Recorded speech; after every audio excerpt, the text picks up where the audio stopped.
Hi, everyone. I am alive. I feel like my hair is a little bit messed up, but hopefully it's fine. I decided to put it in a ponytail today. But hi, I'm Nadia. Um, Hi, Gabby. I am the founder of Nourished by Nadia and also the founder of the Plant Powered Kitchen Club. And today we're doing our live monthly Q&A, which I love doing because I love getting questions from you. Because I think, when it comes to wellness. There's so much confusion because there's always new studies, new trends. There's always like new things coming out, and so it's always great to get questions from you guys and see like what you are, what you're really focused on when it comes to wellness. So if you're new here, the Plant Powered Kitchen Club is my community. It's my membership on school, and I love it. I love the community, and I love everyone that's in there. And if you are part of the community, please say hi as well. And thank you, Gabby. And so we in the community, in my membership, we do monthly Q&As, which you are watching right now. And so members ask their questions, and then I answer it live. So we also do monthly cooking classes. I do like a monthly workshop. And there's just so many different resources in there, a recipe library, fitness, like just everything wellness, you can find in there. So I'm really happy to be here. Hi, Sally. Oh, and you're from Normandy, France. That's amazing. I think today is actually, in a couple of hours, is the World Cup game. Isn't it? Is today France? France and Spain? Correct me if I'm wrong, but I think today is France and Spain, and then tomorrow is England and Argentina. So very interesting. Is anyone here also watching the World Cup? So this is the first time that I have really ever paid attention to the World Cup. I have never really watched it, and this year I've been hooked. Like, I'm actually kind of sad to see it end this weekend, and I think it's because um, being here in the United States, we were the host country. And so a couple of things. So there was more interest here because generally Americans are not interested in the World Cup. We're just not interested in soccer or football. So there was that. And actually, in my state is one of the main host cities as well. So that was really cool. And then the other thing is that it's actually in time zones that I can watch, because when it's across the world, oftentimes it's in the middle, the games might be in the middle of the night. So I've never really been able to watch it. So this time I'm actually been able to watch it, which has been really nice. So I've been addicted. Thank you, Gabby. Gabby said the cooking classes are so much fun, and my energy too. Thank you. And yeah, it's in a couple of hours. And she said the World Cup is so good. Yeah, it's so good. So although I'm not so invested in today's game, I'm not that interested in it. So I don't really have a favorite when it comes to France and Spain. Obviously, Sally, I'm assuming that you want France to win. I don't know. I don't have like a strong favorite in this one. I just want to, see a good game, I guess. But let me know who you're rooting for as well. I'm always interested to see that. But let's get into a few of the questions that we have. Let me just pull it up. So we've gotten a few questions, actually. I actually just got a question just a little while ago from one of our members. And Susan said, my three besties are from Colombia, New Zealand, and Canada, all US citizens now. But they are totally into it. Oh, that's so cool. Yeah, and Canada was one of the host countries as well. Um, yeah, and then Colombia did very well. Canada did well too. Didn't I don't think New Zealand made it, right? I don't think New Zealand made it into the World Cup. Maybe I'm wrong. Maybe they were early on. I know that in the beginning there were multiple games going on at the same time. So I don't remember New Zealand if they made it. Obviously, I know Australia made it. Aw, can Gabby's like, "I'm from Canada and also from Venezuela." Awesome. Okay, so let's get into the first question. The question is, I always get gas after eating lentils, even tinned ones that I've washed.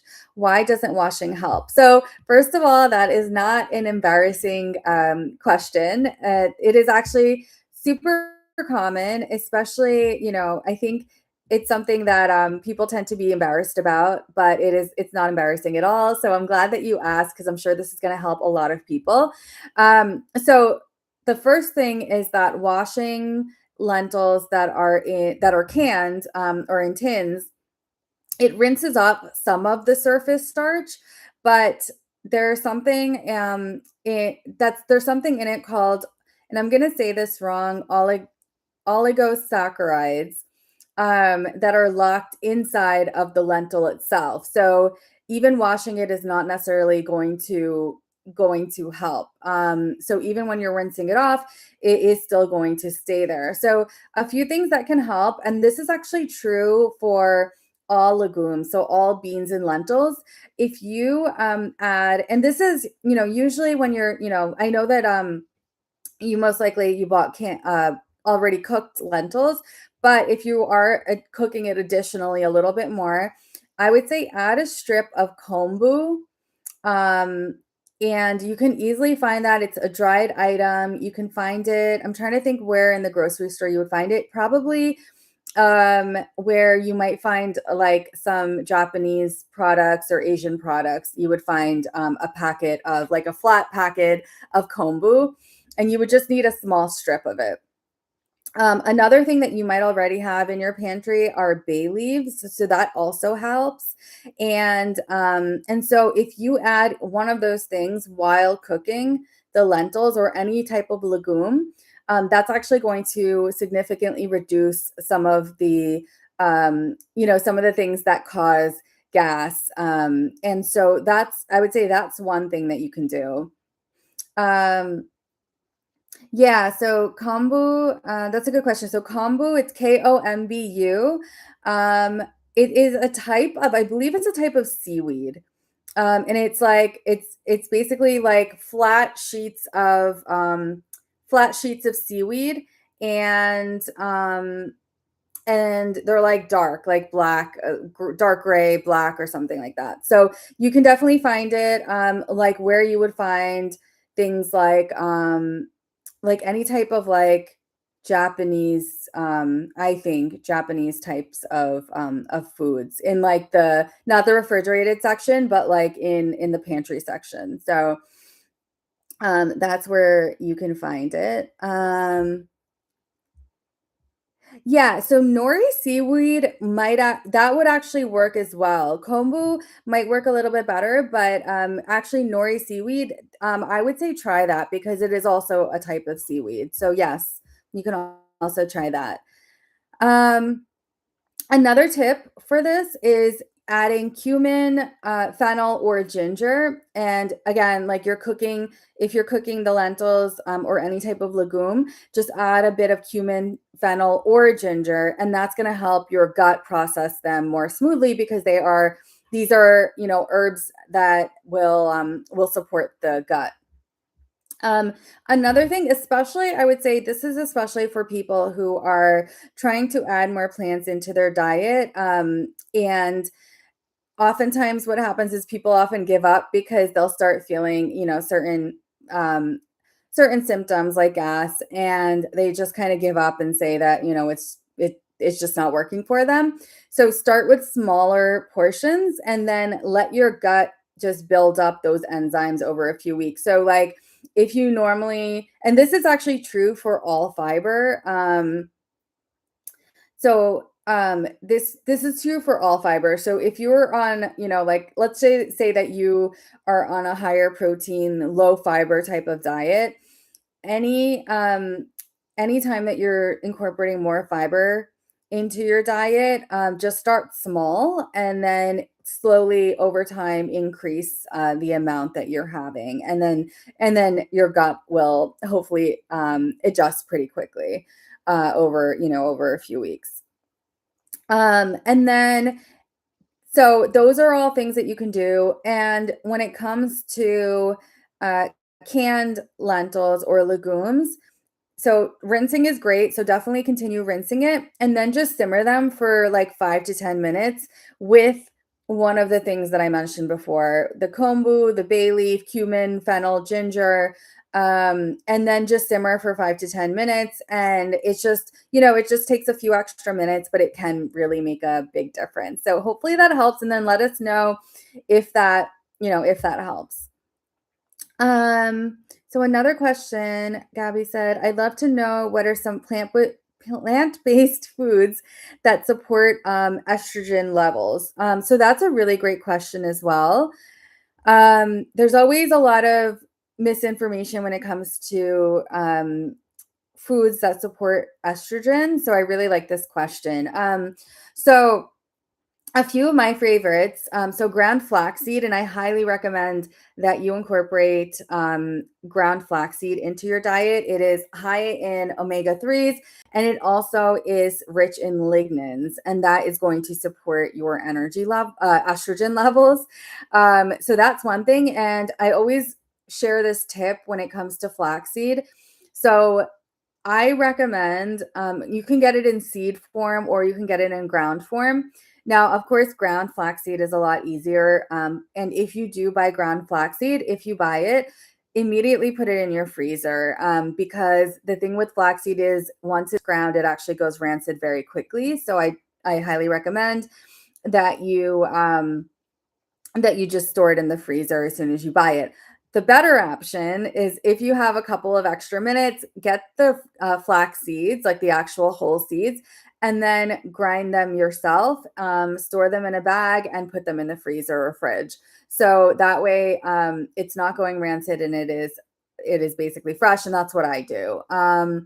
The other thing too is that it's, people often actually ask, and I'm getting a little off topic, but people often actually ask if you can have flaxseed, like the whole flaxseed, just like you do with chia seeds. But with flaxseed, when you ingest it, it actually goes right through your system. And so you're not getting any of the benefits of it. So you do want to grind up the flaxseed.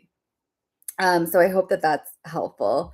And I'm going to provide a couple more. I'm just looking at the comments. And Love Digital Life said, I buy whole, and I think that's Marilyn. I buy whole flax seeds, then grind them up myself. Yeah, that's the best. That's definitely the best option. But if you do end up buying it already ground, then just put it in the freezer as soon as you buy it. So that's, it's not great. It's not the best option, but it's still better than not having it. So another great food that supports estrogen levels, and this is where we get into some of the controversy and misinformation that's out there. So fermented soy, so foods like tempeh, miso, edamame. So when it comes to soy, and this is a whole other topic that I could get into, but a lot of times people think that soy products are actually bad for hormones and are actually bad for estrogen levels and increase your estrogen levels. But this is actually not true at all. And soy has something called phytoestrogens. And that's where the confusion comes from, is that people confuse phytoestrogens with estrogen.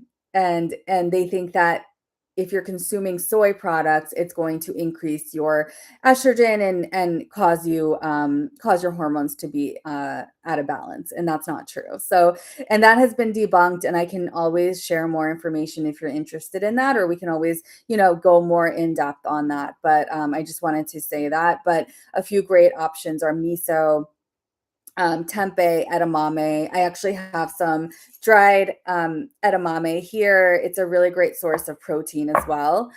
Um, and it's also easier on digestion as well, that versus like some of the processed soy products that might be in the market. This is completely unprocessed. It is, it's really a great source of soy. Sesame seeds are another great one. Tahini is great. Tahini is basically ground sesame seeds. So I would recommend, there's a lot of different ways that you can have tahini. So you can make dressings, you can have it with whatever you are eating. You can thin it out and make a dressing out of it with like some lemon juice, some spices. You can also make some really great sauces. You can add it to, I've made like chickpea burgers and added some tahini to it. So there's a lot of different things that you can do with that, but that is also very supportive when it comes to estrogen levels.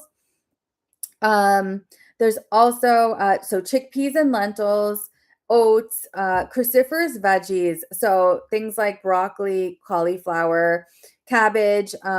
These don't add estrogen directly, but they support how your body metabolizes and clears it, which, that matters just as much. So what I would say is easy ways that you can incorporate some of these foods. So flaxseed, you can add it to your smoothies. If you have smoothies, you can add it to some oatmeal. You could just sprinkle it on to whatever you're eating.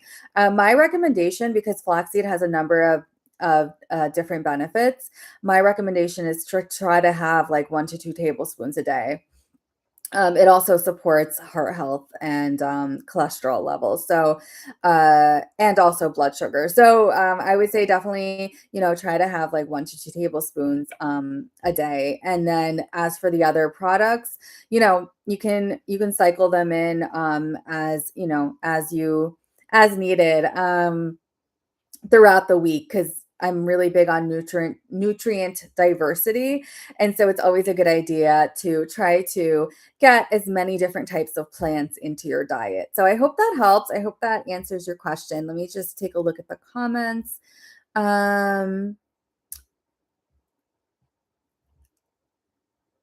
Yeah, so definitely have heard that before about that it would put you into estrogen dominance. So good to hear that's not the case, because I love soy foods. Yeah. Oh, I'm so glad. That was super helpful. I'm so glad. Okay.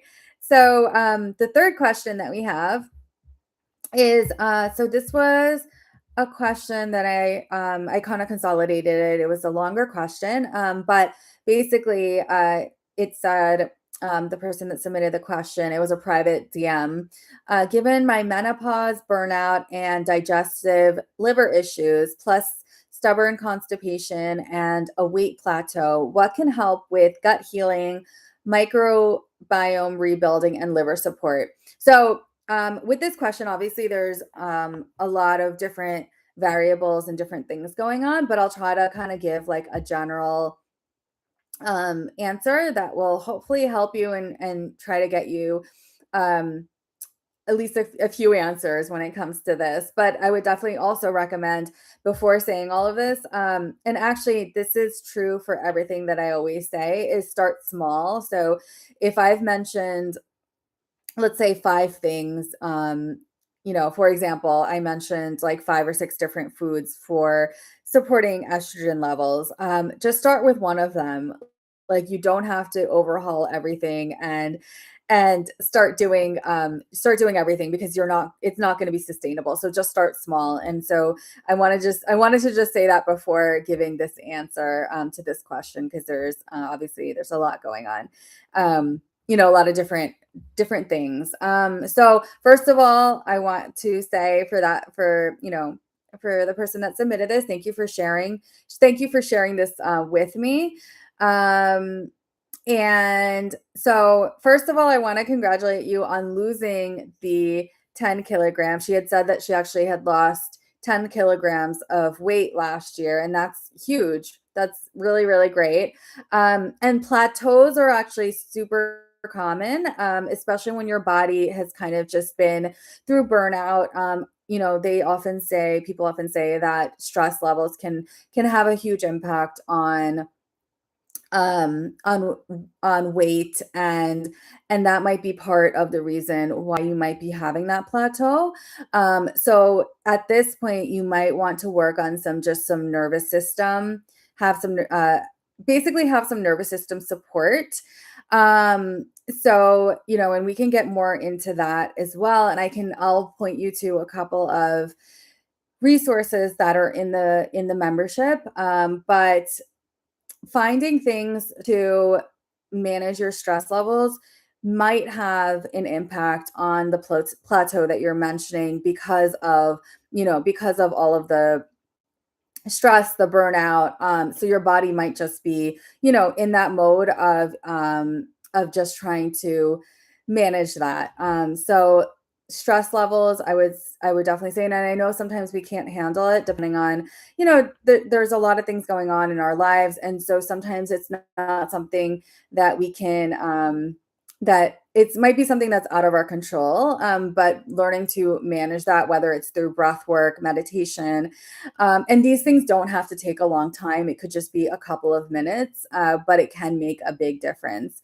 Um, and then when it comes to gut and liver support, so I am really, really big. Like we talked a little bit about gut health earlier.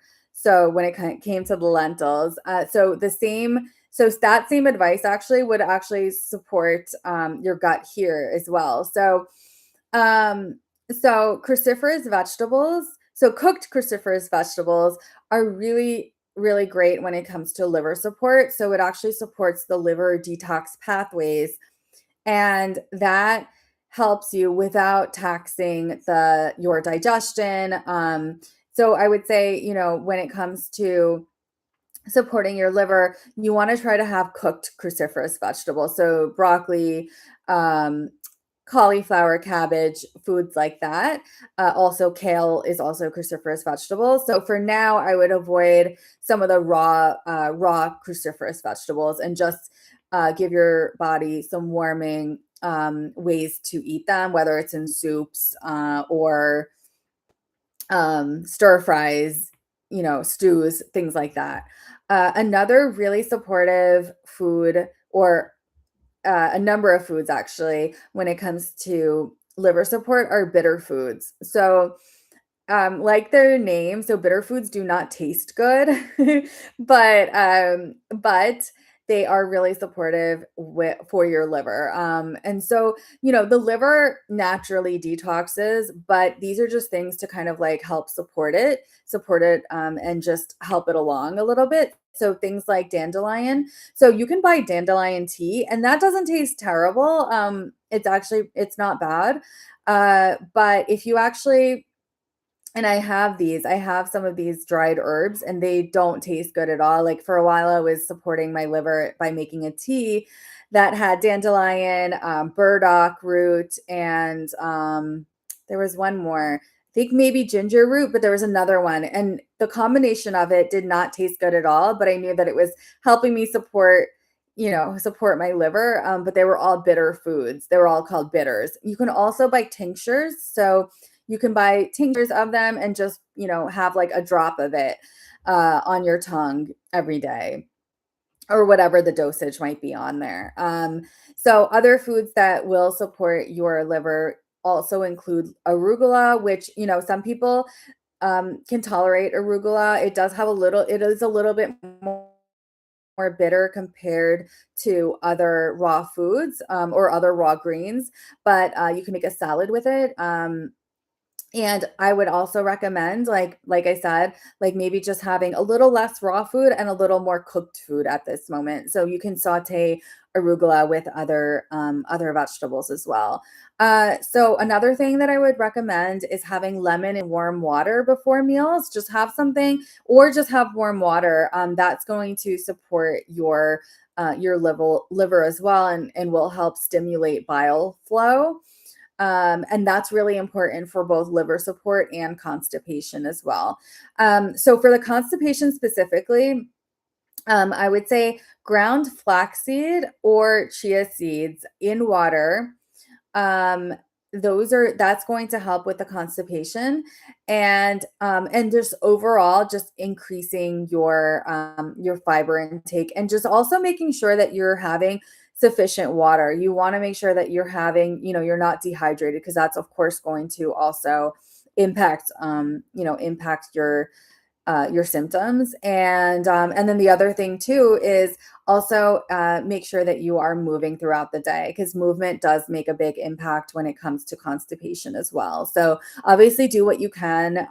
You want to make sure that you're also at the same time supporting your nervous system, and you don't want to stress your body out with like all these different things. Like I said earlier, just start focusing on like one or two things, and then slowly start incorporating more of them as you feel better. And then just make sure that you're resting. So that's really important for your adrenals, and just make sure that you're protecting yourself. And so those are some of the things that I would recommend, and let me know if you have any additional questions. And I will definitely, because I think that there are a lot of questions when it comes to gut healing and liver support. So I'll be talking more and more about things like this in the community, because it does sound like a lot of people need support with that. Let me know if anyone has any. So those are the questions that I had for today, but let me know if anyone has any additional questions. And I can answer them live as well. But and if you think of something later, just send me a message or comment on one of the posts, and I can always either reply to you, as is. It doesn't have to be on the live. You don't have to wait until the monthly live Q&A. I'm happy to help anytime. And thank you so much for being here today. I really always have a great time, and thank you all for showing up and being part of the community. And yeah, and I hope that everyone has a great rest of your week. And yeah, thank you. Yeah, thank you so much.